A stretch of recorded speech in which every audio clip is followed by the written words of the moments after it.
Then about December 18th of, well, it was pretty close to December. I think I still had my 1958 black and white Ford. And I just got it fixed up where I got in a wreck and knocked the trees and the signs down. Got fined some money or whatever it was. So I headed for Miami. I tried to go get a job. I changed the lighting there a little bit. So I kind of tried to go get a job different places, and at that time I was trying to get a job on a sailboat or on some kind of a boat. I was a boat nut at that time. Never did make it in. At the same time, the Cubans were exiting Cuba and coming into Miami, and they were bringing all these Cubans in Miami. And so what they would do, these guys that had owned small businesses, what they would do is they would lay off any American workers they had, and they would hire a Cuban for less wages. So I finally got a job with Belcher Oil. Well, I got two jobs. One time I was, and I hitchhiked out to Key West looking for a job. They had an ad in the paper, I remember. They had an ad in the paper for some kind of key out in the Key West area, which was maybe, I don't know how far it was from Miami in them days. I didn't have any money to buy gas, but I had about a week's rent paid up. I was living on this lady's porch. Sleeping on this lady's porch, and I had about a week's rent paid up. I had my car parked in the back of, I don't know, some parking area that they had there. And I had about a week's rent paid up, and I had 2 or 3 meal tickets from Jimmy the Greek's restaurant on Flagler Avenue. This was just a couple blocks off Flagler and something, which is downtown Miami. It was a downtown, but it was west of the tracks, which is not the better section of town, if you know what I mean. I mean, it wasn't exactly a high rent area. It was, I hitchhiked out. I had applied for several different jobs and I didn't get them. And I think mostly the reason was because, like I say, they were hiring these Cubans that were coming over for, I don't know what they were paying them, and they were laying off the American guys or not hiring American people. And I was eating in the Brothers of the Good Shepherd. I remember this must have been New Year's Eve day, New Year's Day or New Year's Eve day or something like that of 1961. I had written my father and told him times were kind of tough in Miami. It was hard to get a job. And he said, well, don't worry about it. He said, you can always go in the Salvation Army. Well, I was in the line for what they call the Brothers of the Good Shepherd. I'd like to go in the Salvation Army because at the Salvation Army, they wanted you to go in there and listen to their preaching for an hour before they fed you, see. So I didn't go to the Salvation Army. I went to the Brothers of the Good Shepherd. And I had been eating there. I'd eaten there several different times. And I hitchhiked out to Key West to try to get this job at Key Largo, I think it was. They wanted a man to run the boathouse or do something. And the guy looked at me, he said, well, son, he said, I think you're too young. He said, I was looking for somebody a little older. I said, well, I know how to do all that stuff.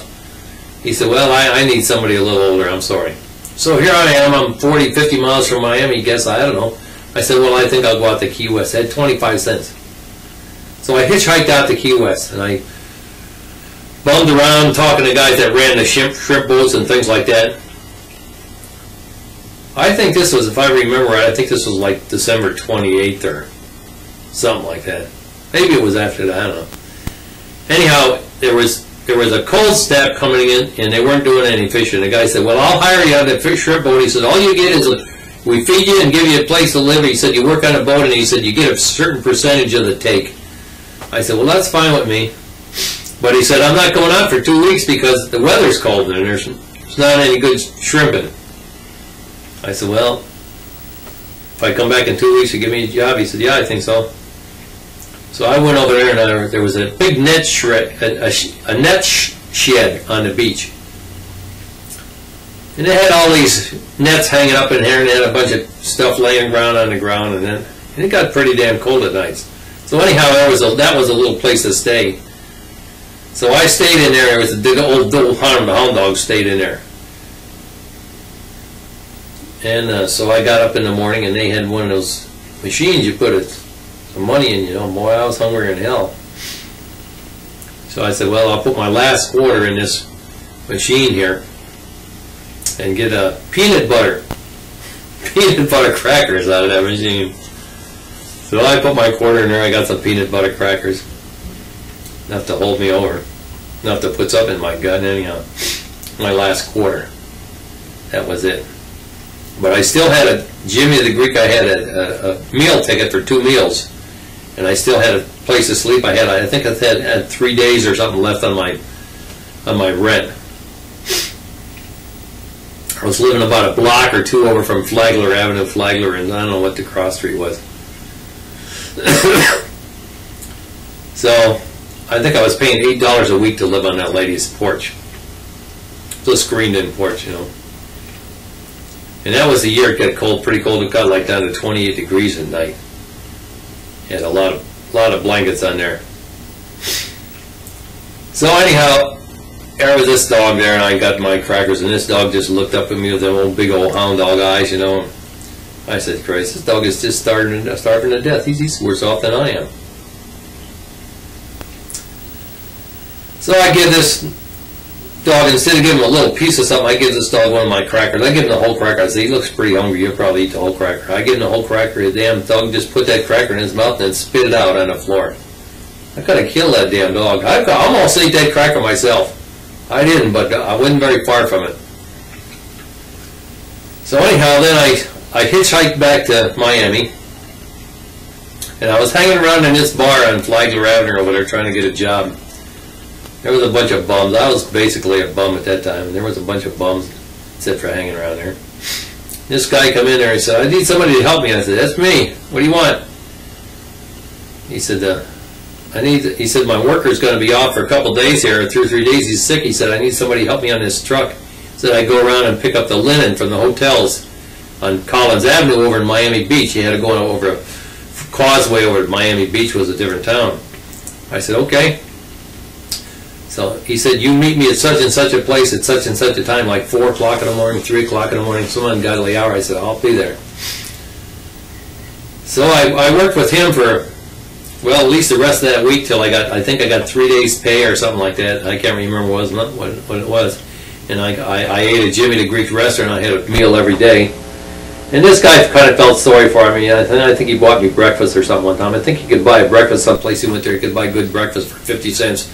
Got bacon and eggs, the whole bit. I think it was a White Castle or something like a White Castle. You don't know about White Castles. They're hamburger joints in Chicago for years. And all up and down the East Coast. So anyhow, I worked with him for 2 or 3 days, and then I applied for a job with Belcher Oil that was right at the end of the 13th Street Causeway in Miami, between Miami and